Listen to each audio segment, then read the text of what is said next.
Eh bien, bonjour à tous. Désolé, je crois on va commencer parce qu'aussi on est donc en direct sur YouTube. On essaye de bien respecter l'horaire pour ceux qui sont sur Internet. Voilà, merci d'être là. Je souhaite la bienvenue. Et je vous invite, voilà, je vais prier pour introduire ce culte.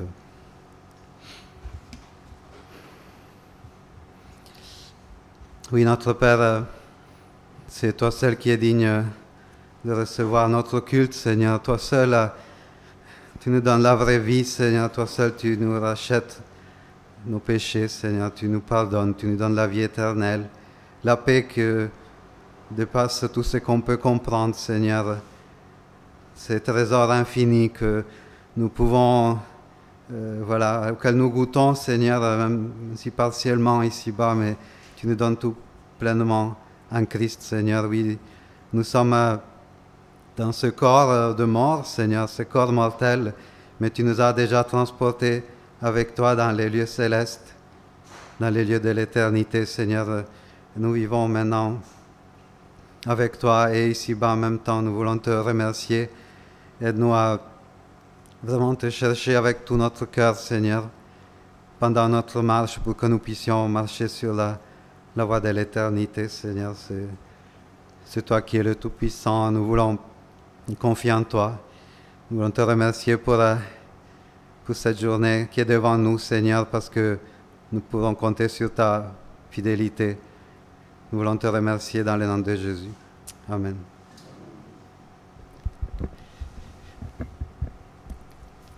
Et bien voilà, nous avons besoin de nous tourner vers le Seigneur, car tout nous vient de lui, et c'est ce qui nous dit le chant qu'on va chanter, le numéro 42. Donc c'est vers toi que je me tourne, c'est 42 de « À toi la gloire ».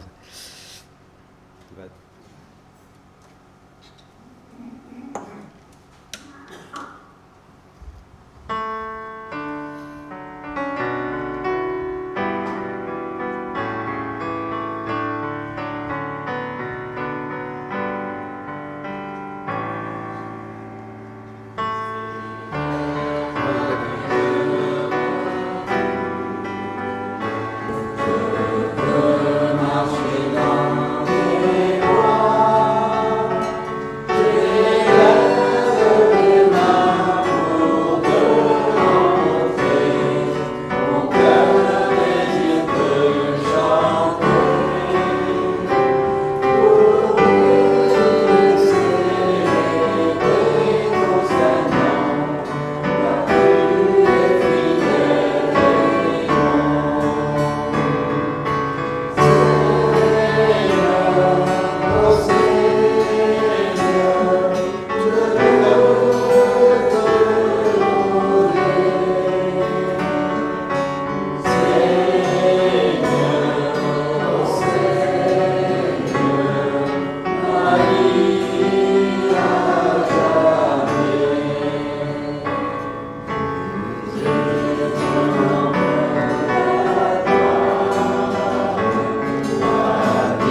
C'est un deuxième chant, ma richesse, ma gloire.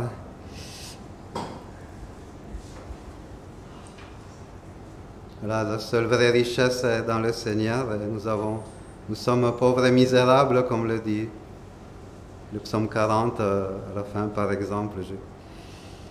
Voilà. Mais le Seigneur prend soin de nous, c'est ça notre vraie richesse. Voilà, chantons-le. Ma richesse, ma gloire.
Merci, vous pouvez vous asseoir.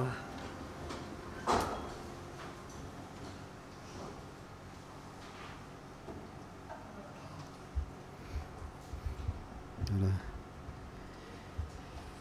Donc, bienvenue à tous, mais peut-être en particulier à quelqu'un qui serait ici pour une première fois. Je ne sais pas si c'est le cas de quelqu'un qui serait ici une première fois, pour une première fois.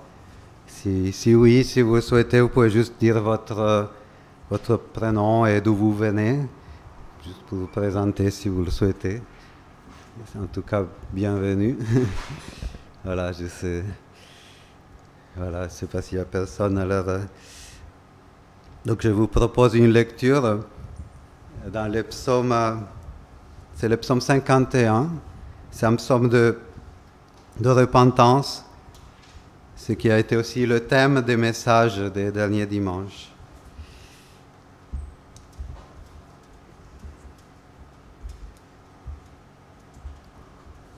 Voilà. Voilà, le chef de chœur. Voilà, c'était des chants, hein, le psaume. Hein. Voilà, ô Dieu, fais-moi grâce conformément à ta bonté. Voilà. Ah oui, en effet. En effet, le titre aussi, oui, pardon, je vais lire aussi le titre. Chef de chœur, psaume de David, lorsque le prophète Nathan vint chez lui après son adultère avec Bathsheba. Voilà. Donc le psaume. Ô Dieu, fais-moi grâce conformément à ta bonté. Conformément à ta grande compassion, efface mes transgressions. Lave-moi complètement de ma faute et purifie-moi de mon péché, car je reconnais mes transgressions et mon péché est constamment devant moi. J'ai péché contre toi seul, j'ai fait ce qui est mal à tes yeux. C'est pourquoi tu es juste dans tes paroles, sans reproche dans ton jugement. Oui, depuis ma naissance, je suis coupable. Quand ma mère m'a conçu, j'étais déjà marqué par le péché. Mais tu veux que la vérité soit au fond du cœur. Fais-moi connaître la sagesse dans le secret de mon cœur, de mon être, pardon. Purifie-moi avec l'hysope et je serai pur. Lave-moi et je serai plus blanc que la neige. Fais-moi entendre des chants d'allégresse et de joie, et les os que tu as brisés se réjouiront. Détourne ton regard de mes péchés, efface toutes mes fautes. Ô Dieu, crée en moi un cœur pur, renouvelle en moi un esprit bien disposé. Ne me rejette pas loin de toi, ne me retire pas ton Esprit Saint. Rends-moi la joie de ton salut et qu'un esprit de bonne volonté me soutienne. J'enseignerai tes voies à ceux qui les transgressent et les pécheurs reviendront à toi. Ô Dieu, Dieu de mon salut, délivre-moi du sang versé et ma langue célébrera ta justice. Seigneur, ouvre mes lèvres et ma bouche proclamera ta louange. Si tu avais voulu des sacrifices, je t'en aurais offert, mais tu ne prends pas plaisir aux holocaustes. Les sacrifices agréables à Dieu, c'est un esprit brisé. Ô Dieu, tu ne dédaignes pas un cœur brisé et humilié. Dans ta grâce, fais du bien à Sion, construis les murs de Jérusalem. Alors tu prendras plaisir aux sacrifices de justice, aux holocaustes et aux victimes tout entières. Alors on offrira des taureaux sur ton autel.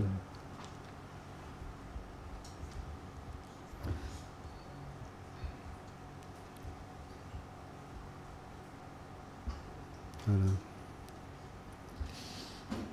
Nous avons chanté « Rien ne guérit le cœur ». Sinon, les maîtrissures et le sang du Sauveur, c'est la grâce. C'est seulement de la grâce que nous avons besoin, nous. C'est ce qui nous rappelle ce psaume. Et oui, nous avons besoin de nous tourner vers le Seigneur. Et ce que je vous invite à faire en prenant un temps ensemble de prière. Donc que chacun se sente libre de prier. Je conclurai. Prions.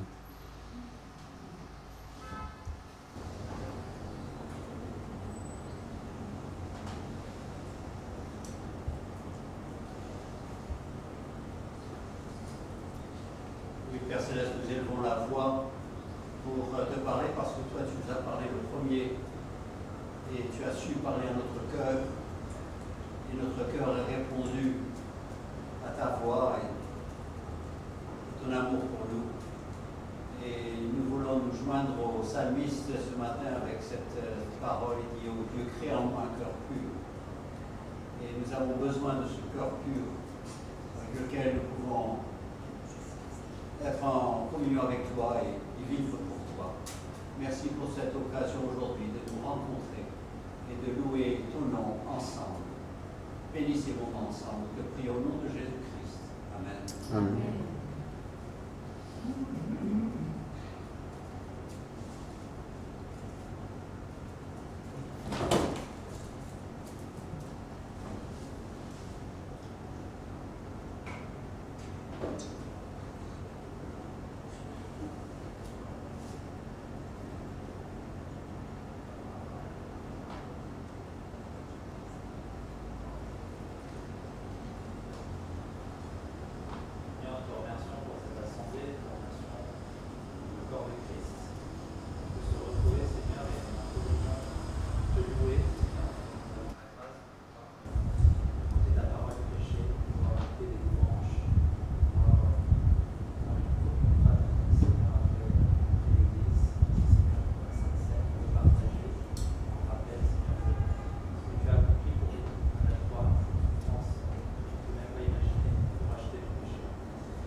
bénédiction pour nous, Seigneur, peut-être bénédiction peut-être enrichissant, parce que nous édifice.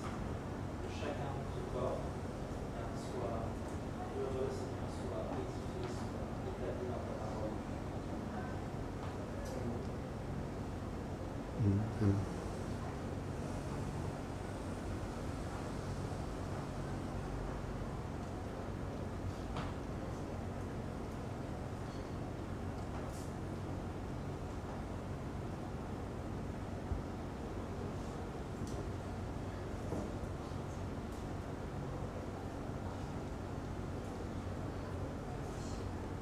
Seigneur, en effet, nous voulons te louer pour ta grâce, Seigneur, merci parce que tu as tout payé, Seigneur, pour que nous soyons justifiés. Tu veux nous donner ce cœur pur, Seigneur, pour qu'on puisse être en communion avec toi.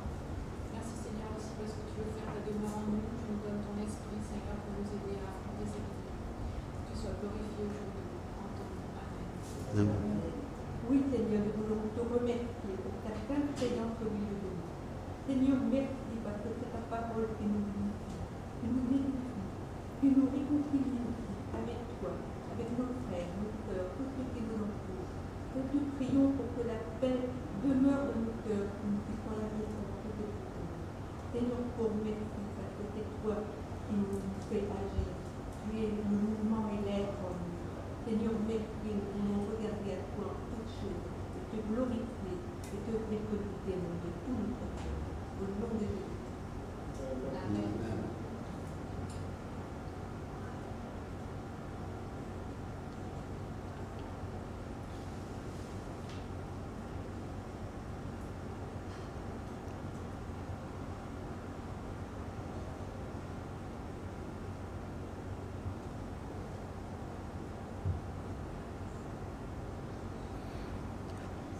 Mais notre Père, nous l'avons chanté, nous avons besoin de t'apporter, à toi qui es le Sauveur, nos péchés, notre misère, pour recevoir ta grâce, Seigneur. Oui, nous pouvons t'apporter rien d'autre que ce que nous sommes, ce cœur brisé, humilié, oui, parce que c'est de cela que nous avons besoin et qu'il est doux, qu'il est bon de t'offrir ce sacrifice, Seigneur, de reconnaître notre besoin pour tout recevoir de toi. Nous voulons te remercier. Merci dans le nom de Jésus. Amen. Nous pouvons relire le verset 9 de ce psaume, psaume 51. Purifie-moi avec l'hysope et je serai pur. Lave-moi et je serai plus blanc que la neige. Et c'est ce qui nous dit le cantique qu'on va chanter.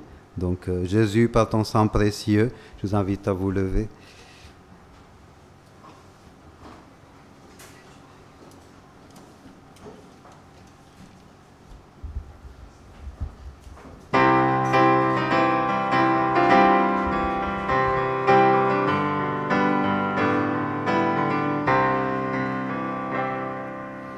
Jésus, par ton sang précieux,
Je vais encore lire un verset du psaume 51, le verset 19.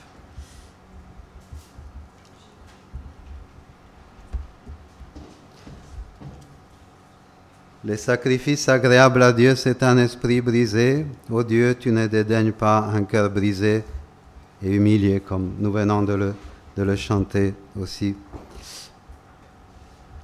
Nous avons besoin que nos cœurs soient ainsi conscients du besoin de recevoir ce pardon, le pardon d'être purifié par le sang infiniment précieux de Christ qui s'est offert pour nous. Donc c'est le moment de la Sainte Seine, ce qu'on appelle la Sainte Seine.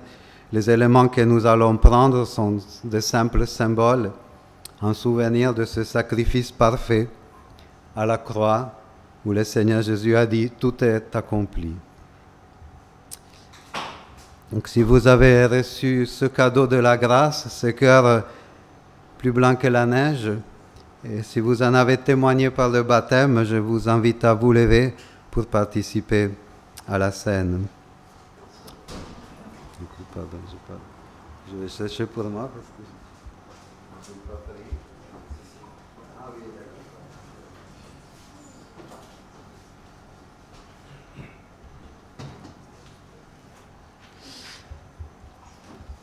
Bien.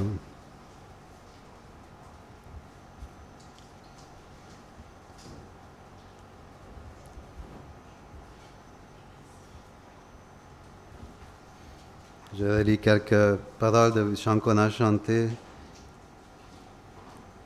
Jésus, viens, sois ma délivrance, seul tu peux calmer ma souffrance. Voilà, tout ce que le Seigneur a fait, c'est pour notre bien. Nous avons juste besoin de recevoir, comme nous prenons très simplement ces symboles. Voilà.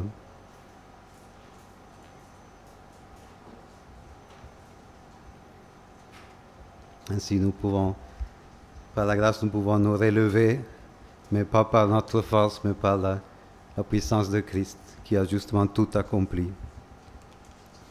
Voilà, donc, prenons le pain qui est symbole de son corps brisé. Cela nous rappelle la gravité de notre péché. Dieu a dû se faire homme pour venir mourir à notre place. Prenons ce pain.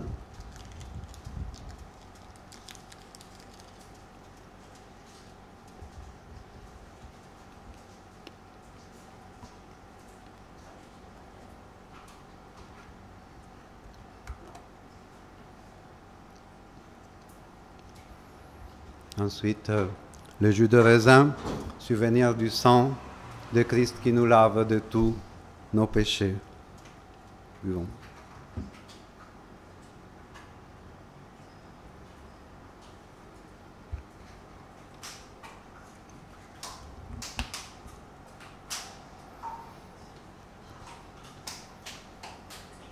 Voilà.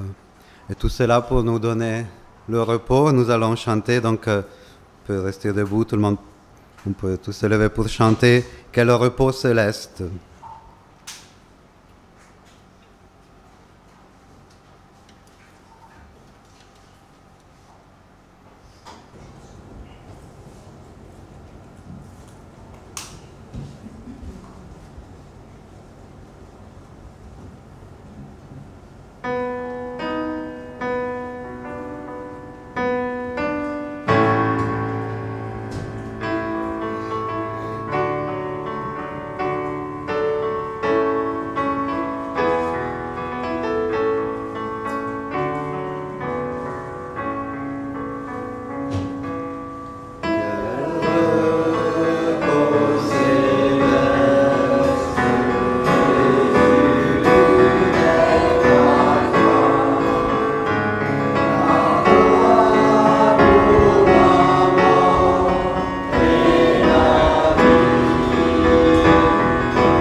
ce repos que nous ne pouvons pas décrire, hein, comme dit ce verset, la paix de Dieu qui surpasse tout ce qu'on peut comprendre.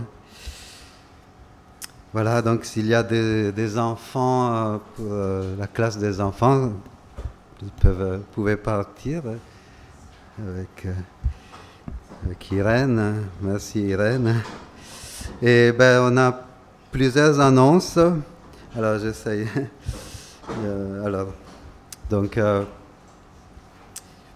Voilà. Donc cette semaine, il n'y aura pas d'études bibliques ni des réunions à la plage, donc l'étude du mercredi. Il n'y a pas d'études, il n'y a pas de réunion à la plage le vendredi soir, car le pasteur Andoué. Et donc au camp pour les adolescents qui est en cours à Note, donc qui est du 6 au 20 août. Et la prochaine rencontre, c'est dimanche prochain, donc à 10h30 ici, et à 10h pour la prière. Et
le mariage de Nathan et Suzanne qui sera à Toulon le 10 septembre à 14h30. On commence à en parler pour ceux qui souhaitent venir à la cérémonie, pour commencer à organiser pour les déplacements, en particulier pour ceux qui viennent en train, s'ils doivent réserver les billets, pour qu'on puisse après, pour que puissent être prévues les navettes entre la gare et l'église pour grouper les déplacements. Voilà. Là aussi, voilà, comme ceux qui pensent venir, que commencer à s'organiser, éventuellement à nous en parler. Mais voilà.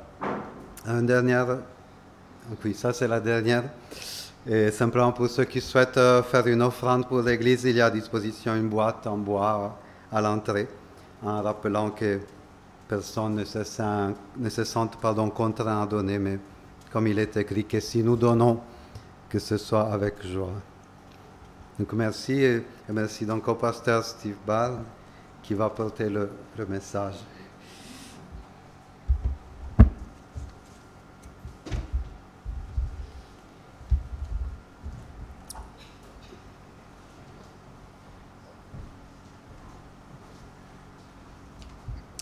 Voilà, maintenant je vous regarde de face. Très content d'être là avec vous ce matin. Je prie beaucoup pour vous, surtout ces derniers temps. Et je suis très content pour vous, pour le pasteur Ando Razaka qui soit avec vous, il soit là pour vous diriger. On a beaucoup prié, on a beaucoup parlé ensemble, lui et moi. On a beaucoup travaillé ensemble et nous sommes ensemble de tout cœur. Je suis avec vous. Le frère Ando, je l'ai connu quand il faisait ses études de théologie à Paris. Donc on se connaît depuis longtemps et on se suit depuis longtemps. Et donc j'apprécie lui et puis son épouse. Et combien de fois il est venu à Fréjus prêcher en mon absence. Donc cette fois-ci, c'est mon tour. Je crois que je lui dois quand même parce qu'il est venu plus souvent que moi je ne sois venu. Voilà, mais vous voyez, c'est toujours un plaisir, c'est d'ouvrir la parole de Dieu ensemble. Et Et ce matin, j'ai été poussé de prendre ce sujet que l'Église. Nous allons dire beaucoup de choses concernant l'Église et je vais essayer de rassembler beaucoup de choses sans aller dans le détail pour qu'on puisse avoir la vue panoramique. C'est important d'avoir une vue d'ensemble, tout comme il est important de voir dans les détails. On peut regarder la montagne de loin, on la trouve belle, on se rapproche et puis on regarde les arbres, et puis on dit la forêt est belle, et puis après on regarde au pied de l'arbre et on voit une fleur, on dit oh la fleur est belle, et après on prend la loupe et on regarde dans la fleur et puis on dit oh c'est encore merveilleux. C'est quand Dieu crée, c'est beau de loin et de près. Et en fait c'est vrai de tout ce qu'il a créé, toute la création. L'infiniment grand est très beau et l'infiniment petit est très beau. Mais la plus merveilleuse des créations de Dieu, eh bien, c'est l'Église. Déjà, c'était pas mal quand il a pris de la terre et il a formé Adam. Et à partir de Adam, il a formé Ève, encore plus belle que lui. Et puis maintenant, il a créé l'Église. Vous savez, le concept de l'Église, si vous allez dans la rue et vous posez la question, qu'est-ce que c'est que l'Église? Ils vont vous montrer un bâtiment du doigt. Ou bien, s'ils ont un peu plus d'expérience, ils vont vous parler d'une certaine hiérarchie, ce qui est l'Église, mais ce serait tous les responsables. Et souvent, c'est lourd comme système. Mais vous savez, l'Église, c'est une chose très simple. Chez Dieu, avec toutes les capacités qu'il a, eh bien, il va faire des choses très simples, mais merveilleuses. La pensée de l'Église, eh bien, si vous étiez à l'époque avant Jésus-Christ, eh bien, vous auriez eu du mal à trouver le concept de l'Église dans l'Ancien Testament. C'était pas révélé, et donc c'était très difficile à voir.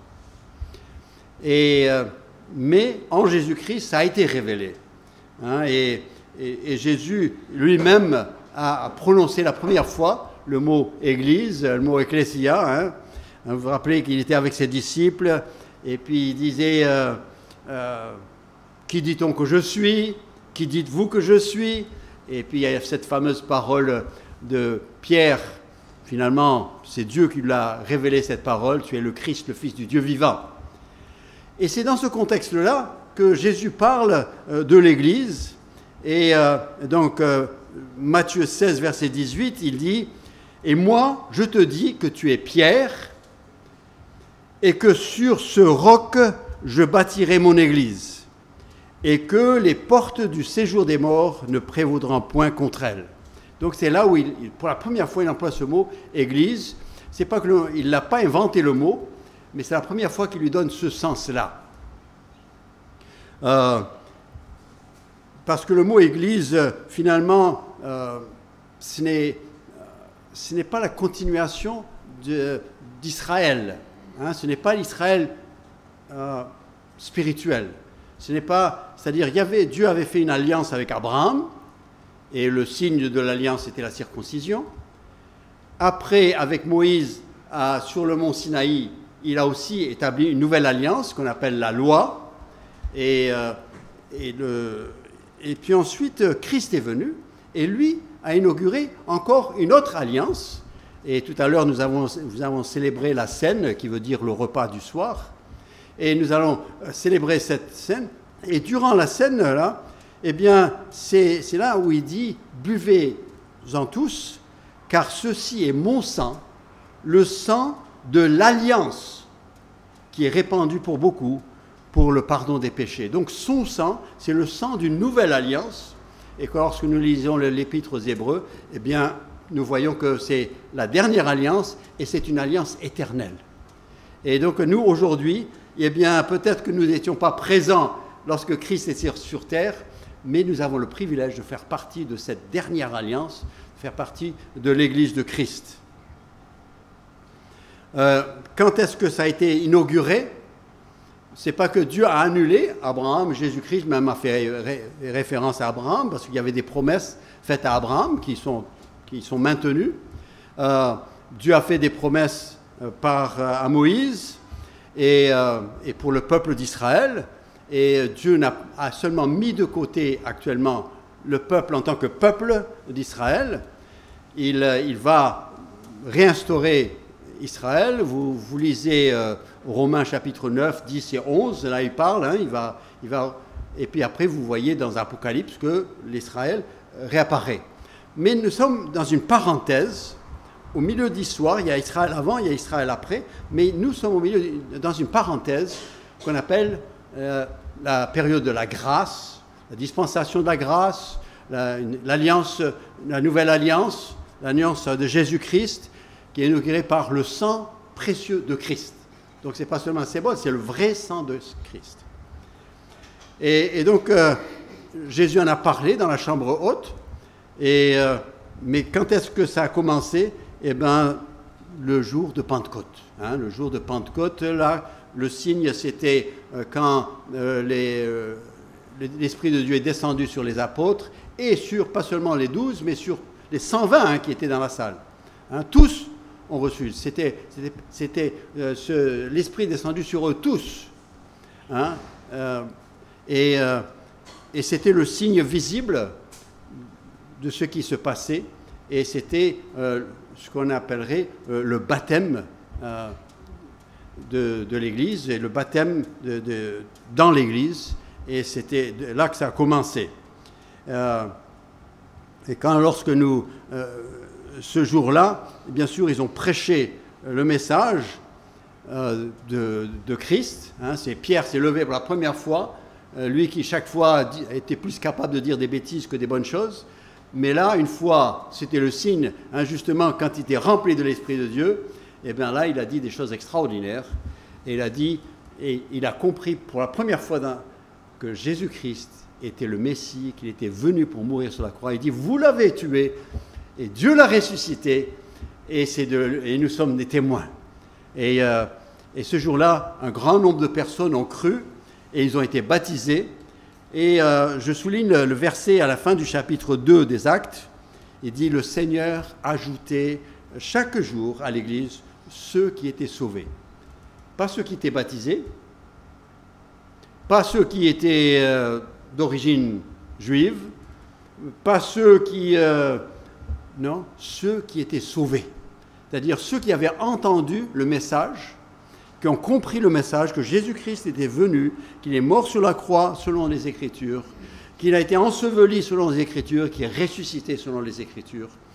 Ceux qui ont compris cela, qui ont placé leur confiance en cela, et dit voilà, c'est ça que je crois maintenant, et c'est pour ça que je veux vivre, eh bien ce jour-là, eh bien, ils ont été sauvés par l'Esprit de Dieu. Hein. Jésus lui-même a dit à Nicodème, il a expliqué à Nicodème, il dit, il y a une naissance qui vient de la chair, puis après il y a une naissance qui vient de l'Esprit. Et c'est l'Esprit de Dieu a inauguré la chose. Et donc aujourd'hui, eh bien, nous sommes justement cette foule de gens. Ce n'est plus comme Israël. Israël, pour faire partie d'Israël, il fallait naître d'une famille juive et être descendant d'Abraham pour être dans Israël. Mais pour être dans l'Église de Jésus-Christ, tout ça n'a aucune valeur. C'est chacun individuellement, peu importe ses origines, peu importe sa vie passée, peu importe son éducation, peu importe son rang, peu importe, à partir du moment où il croit, il est dans cette famille. Hein, c'est ça que l'apôtre Paul dit à 1 Corinthiens 12, verset 13. Il dit, nous avons tous, en effet, été baptisés dans un seul esprit pour former un seul corps, soit juif, soit grec, soit esclave, soit libre. Nous avons tous été abreuvés d'un seul esprit. Il y a un seul esprit qui nous rassemble tous. Nous sommes baptisés, c'est-à-dire, le mot baptême veut dire plonger dans, introduit dans.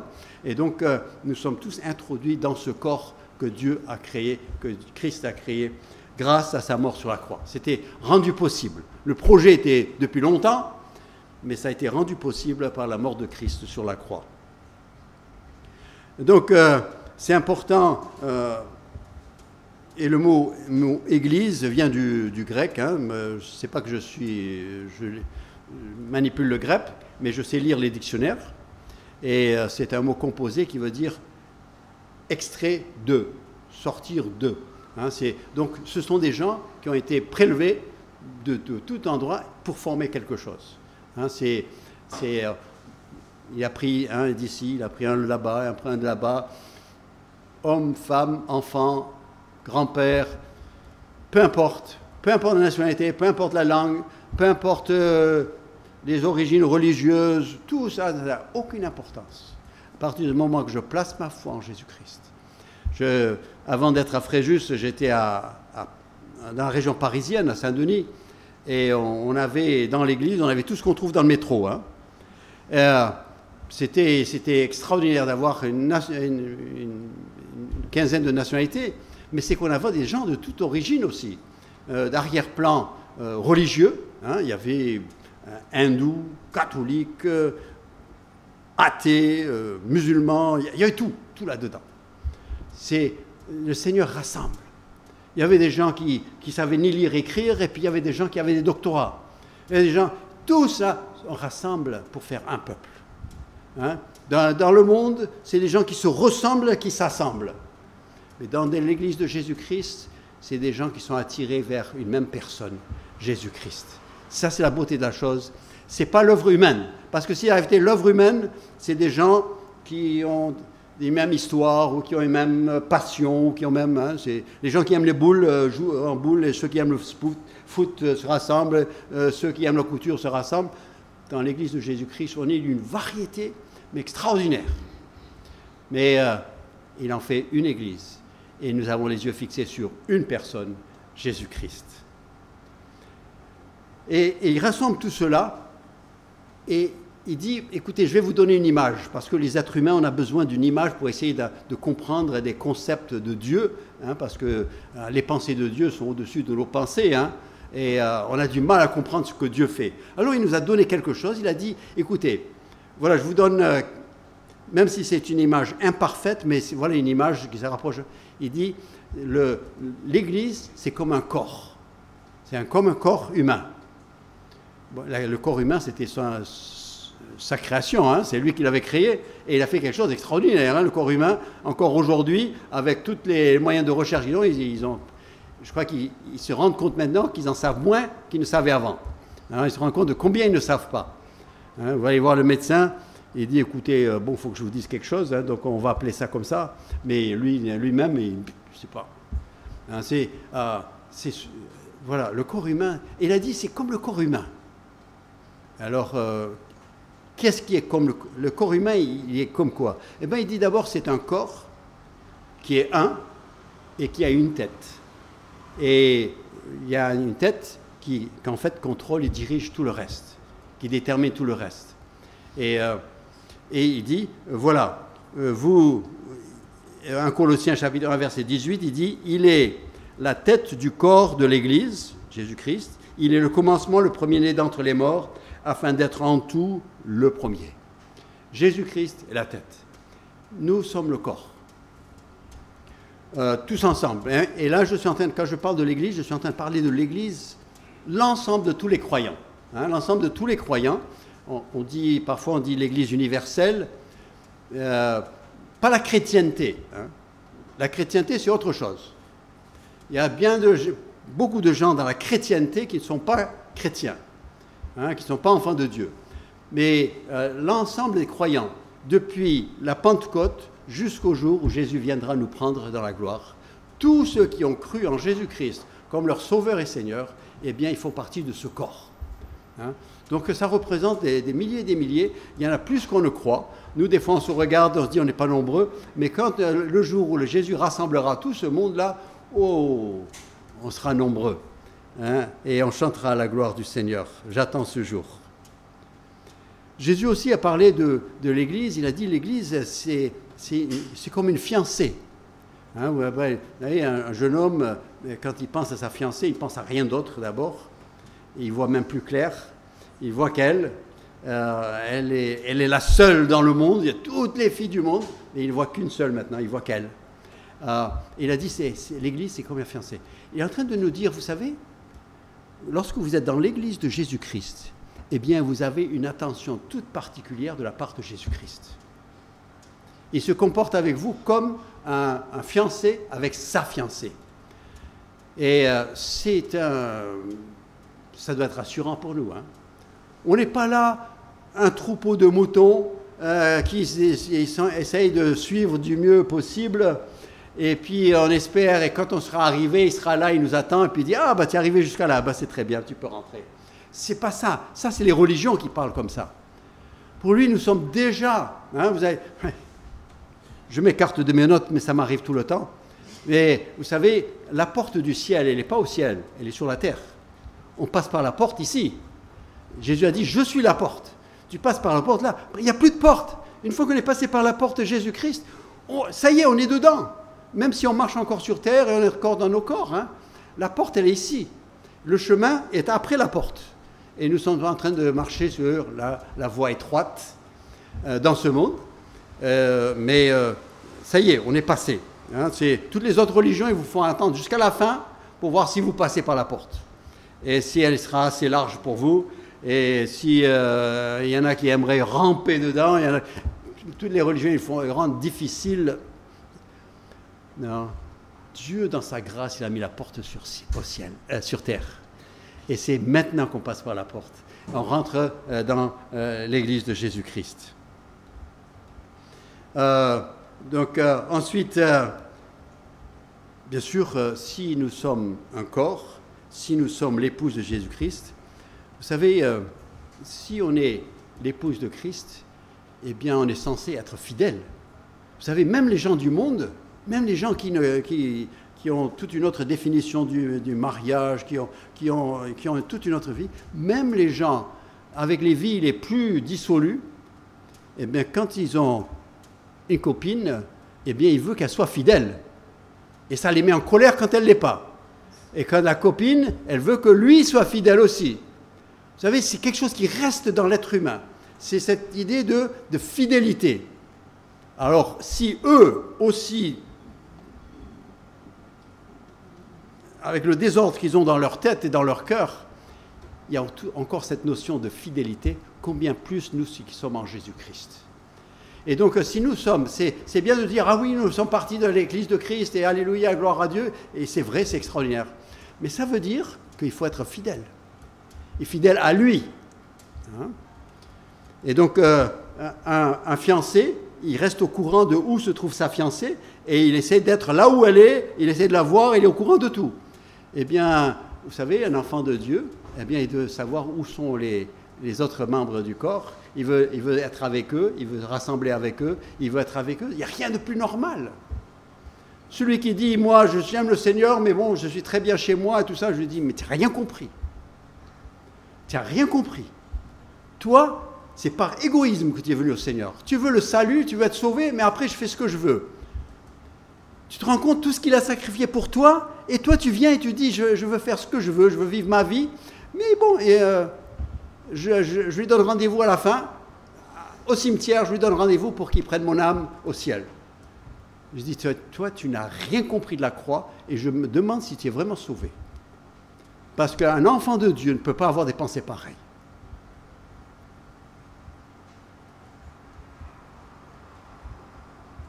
Et seulement, et il parle de ce lien d'amour. Il dit, si l'Église est l'objet de son amour, c'est parce qu'il nous aime. Hein, il nous dit, il dit en Éphésiens chapitre 5, verset 27, il dit, Marie, que chacun aime sa femme comme Christ a aimé l'Église et s'est livré lui-même pour elle. Il a sacrifié pour elle. Il dit, lui, c'est un fait, il a aimé l'Église. Il dit, vous, eh bien, faites des efforts à aimer votre épouse. Il dit, moi, ça ne se discute pas, j'aime l'Église. Et je suis mort pour elle, et maintenant je vis pour elle. Et je suis à la droite de Dieu, et j'intercède pour chaque membre de l'Église, à la droite du Père. Et comme vous le constatez, hein, j'essaye de soutenir, je pourrais dire beaucoup d'autres choses, mais la première pensée que je veux souligner, c'est que l'Église, eh bien, elle est l'objet d'une attention particulière de la part de Jésus-Christ. Il s'intéresse à nous, c'est pas seulement il s'intéresse, mais il est très intéressé. Et il veut savoir tout ce qu'on fait et il veut que tout soit fait pour lui. Hein? Alors, on trouve normal que l'époux pense ça, le jeune fiancé et sa fiancée, vous trouvez normal que... Mais Jésus il trouve ça normal aussi, et que ça aille dans les deux sens. Hein? Moi, je vous aime, et je vous donne toute mon attention. Maintenant, je veux que vous m'aimiez en retour, et que vous me donniez toute votre attention. Hein? Et c'est là qu'il fait un bon mariage. Hein? C'est quand les deux ont les mêmes sentiments l'un pour l'autre. L'Église, on a déjà parlé de sa composition. L'accès à l'Église est à la portée de tous. Je vais lire quand même un passage de Romains chapitre 10. C'est important parce que sinon on ne peut pas aller plus loin. Hein, mais Romains chapitre 10, et je lis les versets 9 à 13. Il dit « Si tu confesses de ta bouche le Seigneur Jésus, et si tu crois dans ton cœur que Dieu l'a ressuscité des morts, tu seras sauvé. Car c'est en croyant du cœur qu'on parvient à la justice. » Ce n'est pas avec les œuvres, c'est en croyant du cœur qu'on parvient à la justice. C'est en confessant de la bouche qu'on parvient au salut. Selon que dit l'Écriture, quiconque croit en lui ne sera point confus. Il n'y a aucune différence en effet entre le juif et le grec, puisqu'ils sont tous un même Seigneur, qui est riche pour tous ceux qui l'invoquent. Et quiconque invoquera le nom du Seigneur sera sauvé. Je fais une petite parenthèse. Dans l'Ancien Testament d'Israël, hein, parce qu'ils étaient nés, ils étaient descendants d'Abraham, donc ils faisaient le peuple d'Israël. Mais on ne peut pas dire qu'ils étaient tous sauvés. Hein. Les seuls qui étaient vraiment sauvés, c'est ceux qui ont cru en la parole et l'enseignement de Dieu. Donc il y a plein de gens qui sont membres de l'Église du peuple juif qui ne sont pas sauvés. Il faut à l'époque, il fallait qu'ils placent foi dans le message de la loi. Hein. Il y avait une partie qui gérait la vie de tous les jours, et puis il y a une partie qui était l'adoration de Dieu, et la confession des péchés, et tout cela. Et c'était ceux qui étaient sincères dans cela, qui étaient vraiment sauvés selon l'Ancien Testament, mais c'était toujours par la foi. Dans le Nouveau Testament, eh bien, c'est une question de croire en Jésus-Christ. Maintenant que Jésus-Christ est révélé, nous savons que Jésus-Christ est mort, eh bien, nous pouvons placer notre foi en lui. Donc, il est indispensable d'avoir reçu Jésus-Christ comme son sauveur, c'est-à-dire il est mort, enterré, ressuscité, et de le recevoir comme son Seigneur, c'est-à-dire que maintenant, c'est lui qui me conduit, qui gère ma vie. Et il nous dit, hein, je rappelle ce verset, et il ajoutait à l'Église tous ceux qui étaient sauvés. Hein, c'était ceux qui étaient sauvés. Placez foi, c'est eux qui font partie de l'Église.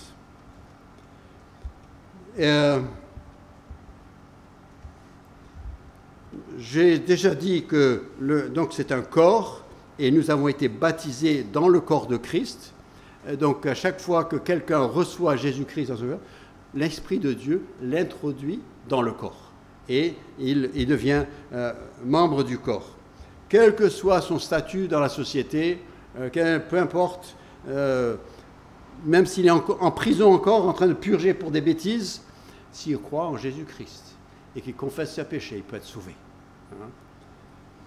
Il y avait quelqu'un qui m'a écrit, il m'a dit à l'époque de Poutine, et puis ces derniers événements, il dit « Tu crois que Dieu peut pardonner Poutine ?» Je lui ai dit s'il confesse ses péchés, il peut. Dieu peut pardonner. Il dit « C'est pas possible. » Il dit « Hitler aussi ?» J'ai dit si Hitler avait confessé ses péchés et demandé pardon, il aurait été pardonné. Il a dit « Mais ça, c'est trop facile. » Je lui ai dit « Ah bon, tu trouves ça facile ?» Et comme je savais que c'était quelqu'un qui n'était pas croyant et qui... je lui ai dit « Tu sais, est-ce que toi, tu trouves facile de te mettre devant Dieu et de lui confesser tes péchés et de demander pardon pour toi ?» Il dit non, ça c'est autre chose. Il dit tu vois que c'est pas si facile que ça. Hein, l'orgueil humain a du mal à confesser, reconnaître qu'il n'a rien de valable devant Dieu, rien à proposer, rien à offrir, mais qu'il ne peut que recevoir de la part de Dieu. Et c'est ainsi qu'on est rentré dans le corps de Christ. Mais une fois qu'on est dans le corps de Christ, c'est un corps, et là je reprends cette image, le corps est formé de plusieurs membres. Et tous les membres ne se ressemblent pas. Hein. Même votre main droite ne ressemble pas à la main gauche. Vous ne pourrez pas les échanger. Ça ne marcherait pas. L'oreille droite ne peut pas aller sur le côté gauche. Pas possible. Chacun a sa place, chacun a son rôle. Dans Romains chapitre 12 maintenant, Romains chapitre 12, je lis les versets 3 à 5, il dit « Par la grâce qui m'a été donnée, je dis à chacun de vous de n'avoir de lui-même une trop haute opinion, mais de revêtir des sentiments modestes, selon la mesure de foi que Dieu a départie à chacun. Car comme nous avons plusieurs membres dans un seul corps, et que tous les membres n'ont pas la même fonction, ainsi nous qui sommes plusieurs, nous formons un seul corps en Christ, et nous sommes tous membres les uns des autres. » Ce qu'on trouve, c'est que les membres n'ont pas la même fonction, ils ne se ressemblent pas, ils ne peuvent pas s'échanger. Hein, vous n'avez aucun membre de votre corps que vous pouvez échanger de place avec. Hein. Mais si vous n'aimez pas le nez où il se trouve, vous dites j'aime pas le nez au milieu du visage, ça fait pas joli, ça me dérange. Vous le mettriez où? Hein. C'est chaque membre a sa place. Et heureusement pour nous, c'est que ça a été décidé par Dieu. Hein, parce que si c'était nous, il nous avait donné toutes les pièces, il dit, écoute, tu rassembles ça, tu fais ce que tu veux, on aurait des drôles de têtes. Hein. Heureusement que c'est lui qui a décidé. Mais vous savez, il nous dit aussi que c'est l'Esprit de Dieu qui donne à chacun des dons. À la naissance, votre naissance physique, vous avez reçu des talents ou des capacités pour faire certaines choses. Certains ont pour la musique, d'autres ils ont des doigts en or, il y en a d'autres que c'est très intellectuel, il y en a d'autres que c'est très sentimental, ils peuvent ressentir ce que les autres ne ressentent pas. Chacun, ça c'est à la naissance, vous avez, que vous soyez au Seigneur ou pas au Seigneur, vous avez ça. Heureusement, hein, parce que sinon notre monde il serait embêté. Hein. Mais après, à la nouvelle naissance, eh bien à ce moment-là, vous recevez les dons spirituels que Dieu donne. Et les dons spirituels, il les donne à chacun. C'est lui qui décide, c'est pas nous. C'est pas la peine de prier Dieu. J'aimerais avoir le don de. Non, il dit c'est moi qui décide. Heureusement, parce que sinon on essaierait tous d'avoir des dons visibles et qui tapent à l'œil. Et bon, déjà on a trop de gens qui veulent ça déjà. Hein. Il suffit d'aller sur YouTube et commencer à regarder les prédicateurs. Il y en a plein qui disent « Qu'est-ce que tu fais là ?» hein? Mais c'est lui qui distribue et certains ont des dons qui ne tapent pas à l'œil, mais qui sont essentiels dans l'Église. Et donc je suis en train de parler de l'Église en général, mais alors l'Église locale, c'est qu'une représentation locale de l'Église. Donc ce qui est vrai de l'Église universelle est vrai localement à chaque membre, hein, à chaque Église locale. Et donc dans l'Église locale, nous devons croire que le Seigneur, au fur et à mesure que l'Église se développe, que le Seigneur donne ce qu'il lui faut pour qu'elle puisse s'épanouir. Et donc ce n'est pas à nous d'aller dire « Ah Seigneur, pourquoi tu ne m'as pas donné ce don-là » ou « Moi j'aimerais bien faire ça » Ce n'est pas nous qui décidons, c'est lui qui décide.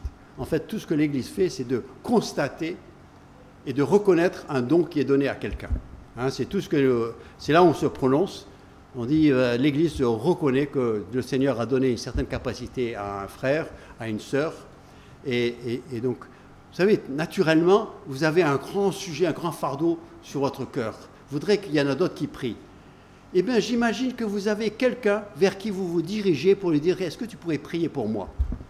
Ce n'est pas n'importe quel enfant de Dieu. Vous avez quelqu'un qui vous dit, mais lui, il a une vie de prière, autre que les autres. Et c'est vers lui que je veux aller. Pour un autre, si je veux un encouragement, je vais voir un autre. Si je veux, vous savez, l'œuvre spirituelle. Si vous avez une question théologique, vous pouvez consulter Google, mais Google, il ne cherche pas votre bien spirituel.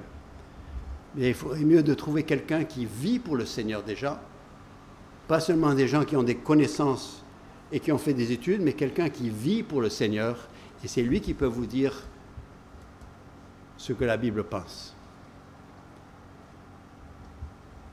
Vous savez, parce que l'Église est composée d'anciens pécheurs qui ne sont pas encore parfaits, alors il y a des chances d'avoir des petits problèmes. Mais c'est presque sûr. Hein, c'est pour ça que je dis des fois aux gens, je dis, écoute, si tu cherches une Église parfaite, si tu la trouves, ne rentre pas dedans, parce qu'elle ne sera pas parfaite. Hein, il n'y a aucun d'entre nous qui sommes parfaits, et je ne peux pas montrer l'autre du doigt. Il a dit, hey, ne regarde pas la paille qui est dans l'œil de ton frère, regarde plutôt dans le miroir et vois la poutre qui est dans ton œil. Hein, il dit, regarde-toi, je vais t'aider à te voir. Ouvre la parole qui est le miroir et commence à lire et regarde-toi toi-même. Et quand tu te seras vu toi-même, tu pourras mieux aider ton frère. Hein, donc, parfois on est très dur. Et puis il y a un autre principe, je dis en passant, c'est que Jésus a dit, vous serez jugés par le jugement dont vous jugez les autres. Alors si tu juges un et tu dis, oh oui, lui regarde-le comme ça, sache que le jour où tu feras la même chose, Dieu te jugera. Selon ton jugement. Et ça peut être 10 ans plus tard. Et ce que tu avais voulu pour lui, tu l'auras. Regardez dans l'Ancien Testament, hein, il dit que quelqu'un porte un faux témoignage et provoque la lapidation de quelqu'un. Il dit, si on se rend compte que c'était un faux témoin, eh bien lui-même sera lapidé comme il avait voulu pour l'autre. Hein, le jugement que tu avais voulu pour l'autre tombera sur toi. Et je me demande parfois pourquoi il y en a certains qui qui ont certaines choses qui leur arrivent. Je ne dis pas tous les malheurs, ça vient de cela, mais quand vous lisez le passage d'un Corinthiens 11, il dit certains sont malades et certains sont morts, hein, à cause de certaines choses. Donc méfions-nous. Dieu est un Dieu d'ordre, il veut que les choses soient bien faites, et toujours, lorsque nous regardons un frère, regardons-le au travers du sang de Christ. Hein, et vous savez, le Père Céleste nous regarde au travers du sang de Christ et il nous voit purs. Eh bien, regardons aussi aux frères et sœurs au travers du sang de Christ. Et cherchons leur bien et leur croissance. Il nous dit, en fait, que nous sommes tous les membres des uns des autres. Hein, membres les uns des autres. Alors, si votre bras ne vous plaît pas, même s'il ne vous plaît pas, vous n'allez pas l'arracher. Hein. Déjà, il faut avoir mal pour que vous acceptiez que le dentiste arrache une dent. Il faut que vraiment, il vous démontre que le pied est vraiment... il faudra l'amputer pour sauver le reste du corps. On ne fait pas ça facilement. Et donc, les membres du corps, on ne le fait pas facilement non plus. On fait tout pour préserver, pour garder, pour restaurer, pour guérir. Et si vraiment ça ne va pas, alors bon, il faut sauver le corps quand même. Hein. Vous savez, dans Romains chapitre 12, versets 1 et 2, parce que tout à l'heure, je n'ai pas lu les versets 1 et 2, mais il dit « Je vous exhorte donc, frères ». Donc il parle aux chrétiens qui sont membres de l'Église. Il dit « Je vous exhorte donc, frères, par les compassions de Dieu ». Donc c'est avec amour que je vous dis cela. À offrir vos corps comme un sacrifice vivant, saint, agréable à Dieu, qui sera de votre part un culte raisonnable. Ne vous conformez pas au siècle présent, mais soyez transformés par le renouvellement de l'intelligence, afin que vous discerniez quelle est la volonté de Dieu, ce qui est bon et agréable et parfait. Il a dit, mais c'est moi qui me charge de moi. Hein, moi, je suis responsable pour le salut. Il a dit, ça, je le fais. C'est moi qui m'occupe du salut. Tu ne portes rien du tout. Je le fais, c'est un don gratuit et je le fais bien. Parce que si ce n'est pas bien fait, ça ne passe pas. Hein, heureusement que c'est lui qui fait tout pour le salut. Mais il dit maintenant, la vie chrétienne que tu vis, ça dépend de toi. C'est toi qui participes. C'est toi qui le vis. Il dit, je suis là pour t'aider, mais c'est toi qui le fais. Hein, c'est comme l'enfant qui vient de naître. Maman, elle fait tout. Elle le nourrit, elle s'occupe de tout, elle fait tout. Mais c'est pour quelques mois. Après ça, il faut qu'il commence à se débrouiller lui-même. Hein. Il faut qu'il commence à prendre la nourriture et qu'il la mette lui-même à la bouche. Il faut après qu'il commence à marcher. Il faut qu'il commence à s'habiller. Après, il faudra qu'il commence à travailler. Il se prend en charge. Ça, c'est la croissance normale. Et s'il n'y a pas ce développement, eh bien, il y a maladie, il y a problème. Hein? Une maman qui est si heureuse à la naissance, eh bien, tout d'un coup, elle perd son sourire parce que ça ne se développe pas normalement. Et vous savez, notre Père Céleste aussi, hein, il y a tellement de joie dans le ciel pour un pécheur qui se repent. Mais après, il faut que ce pécheur il commence à grandir. Hein? Sinon, il nous parle de l'Esprit de Dieu qui peut être attristé. Hein? Après, ça se transforme en tristesse. Et vous savez, puisque nous sommes un corps, si vous voulez marcher, et il y a un pied qui veut marcher, l'autre qui est paresseux et qui veut traîner, eh bien, vous ne marchez plus pareil. Hein? C'est pas pareil. S'il y a une main qui ne veut pas fonctionner, s'il y a une oreille qui devient sourde, c'est plus pareil. On essaie de compenser, mais c'est pas pareil. Hein? Et lorsque dans l'église, eh bien, il y a des gens qui se contentent un peu paresseux dans leur vie chrétienne, eh bien, ça retire, ça ralentit toute l'église, hein, la croissance de l'église. Ne dites pas, mais moi je suis responsable, moi. Ça, dans le monde, ça marche. Dans le monde, moi je ne fais rien, ça occupe, je fais de mal à personne. Dans le monde, vous pouvez, mais pas dans l'église de Jésus-Christ. Nous sommes tous des membres vivants, on ne se ressemble pas, on a des fonctions différentes, on est des fonctions différentes, mais on est interdépendants. Il n'y en a pas un qui peut exister tout seul. Hein? Si la bouche arrêtait de fonctionner, vous auriez des problèmes. Hein? Votre foie arrête de fonctionner, il y a des organes sérieux. Hein? Et si la main elle se met en grève et dit « moi je ne travaille plus ouais, », surtout vos pieds. Les pieds, ils marchent sur moi toute la journée, et après, qu'est-ce qu'on met sur l'oreiller le soir? C'est la tête. La vie, elle n'est pas juste, mais chacun remplit sa fonction. Et puis, je l'ai lu tout à l'heure, dans Romains 12, verset 3, il dit que de chacun d'avoir une trop haute opinion de lui-même.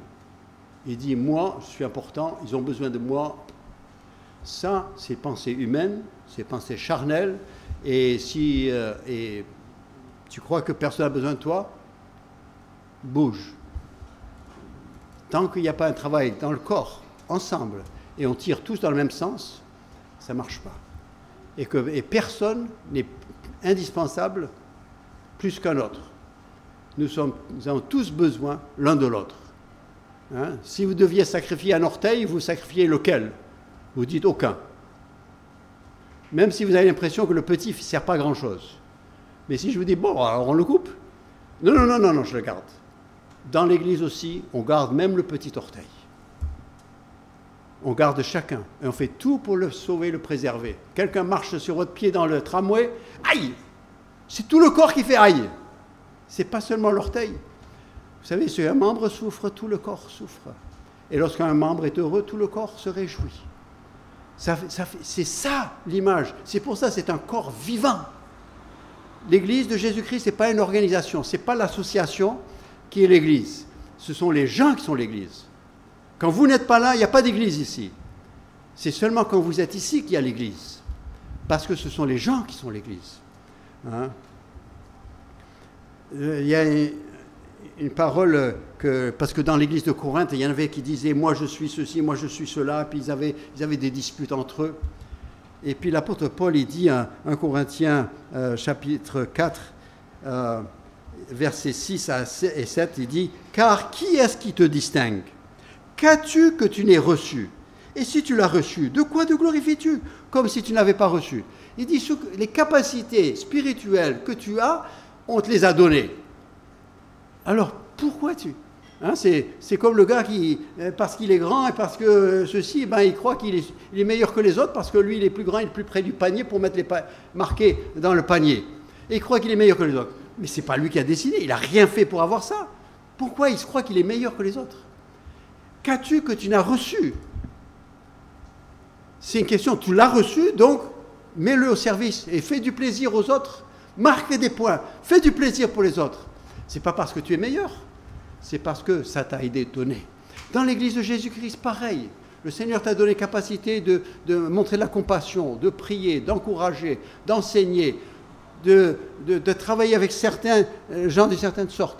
Le Seigneur t'a donné, fais-le pour le plaisir et la joie de tous. Et lorsque l'Église grandit, l'Église est heureuse, elle est joyeuse.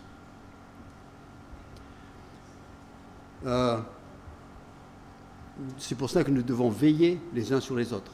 J'ai besoin que tu te portes bien parce que ma joie en dépend.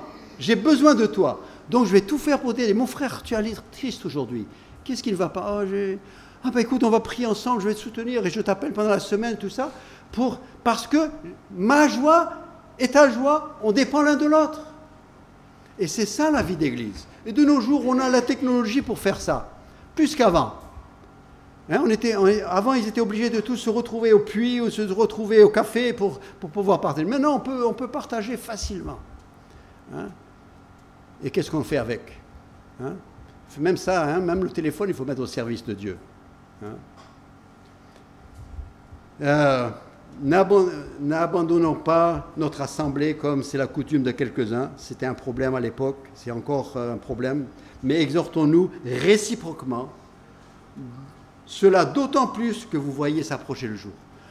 Vous regardez, vous dites, le Seigneur est proche. Vous dites, la fin, ça arrive. Et puis, Covid est arrivé, tout le monde croyait que, ça y est. Eh bien, si tu crois ça, ne panique pas, mais dis-toi, mais nous devons, en tant qu'Église, nous resserrer encore plus, parce que le jour arrive. Ce n'est pas une question de regarder l'extérieur, de paniquer, non, c'est une question de se rassembler, de se rapprocher. S'il y a la menace, qu'est-ce que font les brebis quand ils voient arriver le loup? Eh bien, ils se regroupent. Au lieu de paniquer, de courir dans tous les sens, c'est sûr d'être mangé. Mais si elles se regroupent, et puis surtout au pied du berger, alors là, ils sont tranquilles. C'est ce que nous devons faire de nos jours. Et le Seigneur a de belles choses pour nous. Et surtout, ne cherchons pas à avoir le don que le Seigneur a donné à quelqu'un d'autre. Simon, le magicien, et il a vu Pierre qui imposait les mains, puis les gens recevaient l'Esprit de Dieu. Il lui a dit, waouh! Lui qui était magicien, il avait des pouvoirs, mais ça, waouh! Il a dit ça, c'est quelque chose. J'aimerais bien voir ça.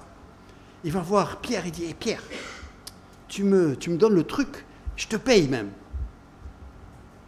Pensée humaine, pensée humaine. Mais, et ça existe dans les églises. Il y en a qui veulent savoir comment est-ce que je fais pour prêcher, pour que les gens viennent. Et puis il y en a plein de gens et qui ont envie de donner de l'argent et donnent. Et moi je deviens riche. L'évangile de prospérité. C'est une question de comment le meneur il devient riche. Ce n'est pas une question de vous, les autres deviennent riches. Il dit, je te donne l'argent. Vous savez ce que Pierre a dit? Il a dit que toi et ton argent, vous mourrez. Parce que tu as cru que le don de Dieu s'achetait avec de l'argent. Rien que parce que tu as pensé, tu n'as même pas acheté encore, personne, mais tu as pensé que ça s'achetait, eh bien, ne cherche pas. Laisse le Seigneur faire. Il pourvoit, il sait quels sont les besoins de l'Église, et il pourvoit. C'est à chacun d'être fidèle, là où il est, avec ce que le Seigneur a donné. Et de développer ce qu'il nous a donné. Ça ne veut pas dire que naturellement, non, le Seigneur donne, et puis je le développe pour servir l'Église, et au bien de l'Église, la croissance de l'Église. Et Nice en a besoin. La France en a besoin. Notre monde en a besoin. Et que le Seigneur nous aide. Et que chacun de nous soyons fidèles là où nous sommes. Écoutez, vous êtes dans la bonne famille. Si vous êtes convaincus, alors travaillez pour cette famille, pour le bien de cette famille de Jésus-Christ en France et à Nice. Et nous voulons être fidèles là où nous sommes, et vous êtes fidèles là où vous êtes, et on va prier les uns pour les autres. Et puis, je reste en relation avec Ando, et on prie les uns pour les autres, et on va s'encourager mutuellement. Et le Seigneur va faire de belles choses. Et les beaux jours sont encore devant nous. Ne paniquons pas, les beaux jours sont devant nous. Que le Seigneur nous aide. Surtout, j'espère que chacun ici a déjà reçu le Jésus-Christ dans son cœur. Réellement. Pas, vous avez fait croire au pasteur que vous étiez sauvés. Non, soyez sûrs que vous l'êtes. Et que vos péchés sont pardonnés. Et que vous êtes, si Christ vient ce soir, il vous prend avec les autres. Ça, c'est important. Prions. Père Céleste, nous avons parlé de beaucoup de choses qui nous dépassent. Mais il y a des petites choses que nous pouvons comprendre. Et tu ne nous tiens pas responsables pour ceux qui nous dépassent, tu nous tiens responsables pour ceux que nous pouvons comprendre. Et Seigneur, nous te remercions déjà parce que tu as fait le sacrifice nécessaire pour que ça puisse être possible. Et deuxièmement, c'est toi qui nous as introduits dans le corps de Christ et tu nous donnes cette place dans le corps et ce privilège et d'être l'objet de toute ton attention et de tout ton amour. Et tu es en train de nous préparer une place afin que là où tu es, nous soyons aussi. Et Seigneur, tu nous sauves individuellement et tu fais ton œuvre parmi nous corporellement, et tous ensemble. Et Seigneur, nous te remercions pour cela. Merci pour ton œuvre. Merci. Et Seigneur, je te prie pour cette Église, que tu sois avec elle. Petit troupeau, mais troupeau de Jésus-Christ. Et ça, c'est extraordinaire. Que tu sois avec eux. Et Seigneur, je te prie pour ceux qui ne peuvent pas être là. Je te prie pour les jeunes qui sont avec en dos au camp, Seigneur. Et que ta parole aussi puisse pénétrer leur cœur et puisse venir à toi. Et que ces jeunes, que le monde veut éloigner de toi, qu'ils puissent venir à toi. Père, nous te prions au nom de Jésus-Christ. Et à toi toute la gloire. Amen.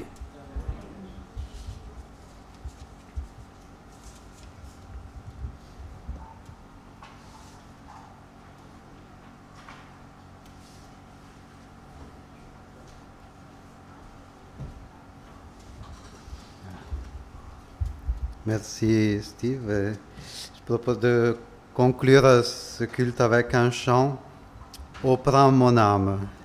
Voilà, c'est dont nous avons besoin de tout laisser dans les mains du Seigneur. Lui seul, il peut faire ce qui est bon.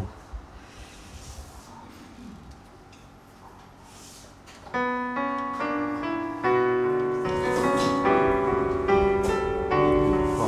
nous lever pour chanter.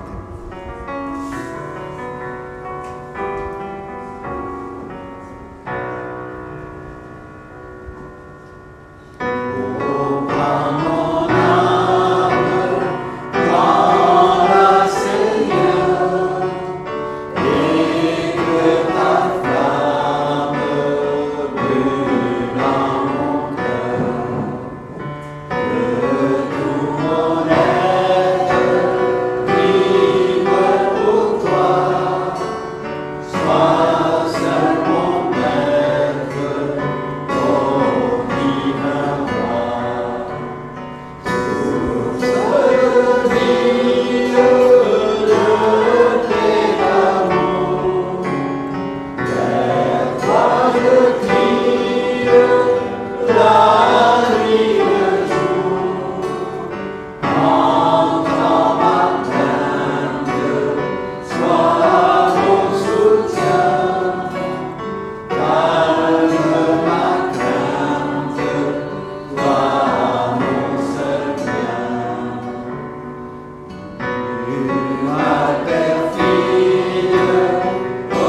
Merci. Je vous souhaite une bonne semaine avec le seul bien, notre seul bien, le Seigneur.